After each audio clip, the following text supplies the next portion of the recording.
தளபதியும் நானும் என்றுதான் வந்தது. அவர்கள் குறிப்பிட்டு என் கணவர் தான் இந்த தலைப்பை நானும் அவர்கள் என்று மாற்றினேன்.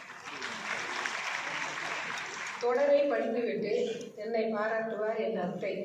வர இயலாத சூழல் அவருக்கும் என் அம்மாவுக்கும் அவர் என்னுடைய வாழ்த்து. என்னைக்கும் அவர்களுடைய ஆசி எனக்கு உண்டு.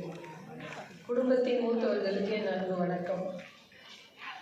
அதேபோல் என் மேல் பிரியம் கொண்டு இங்கே வந்திருக்கக்கூடிய எங்கள் குடும்ப உறவுகளுக்கும் எங்கள் குடும்ப நண்பர்களுக்கும் என் மேல் அன்பை பொழியும் அன்பு சிநேகிதிகளுக்கும் என்னுடைய அன்பும் நன்றியும். ஒவ்வொரு துறையிலும் சிறந்து விளங்கும் பெண்மணிகள் எங்கள் அழைப்பை ஏற்று விழாவை சிறப்பிக்க வந்திருப்பது எனக்கு பெருமையும் மகிழ்ச்சியும் தருகிறது. சிறு வயதில் நான் விரும்பி படித்த எழுத்தாளர் பிரியத்துக்குரிய திருமதி சிவசங்கரி அவர்கள் என்னோடு எப்போதும் நல்ல தொடர்பில் இருப்பவர். இந்த நூலை முழுமையாக படித்துவிட்டு சிறப்பான ஒரு அறிமுக உரை எனக்கு எழுதி கொடுத்தார்.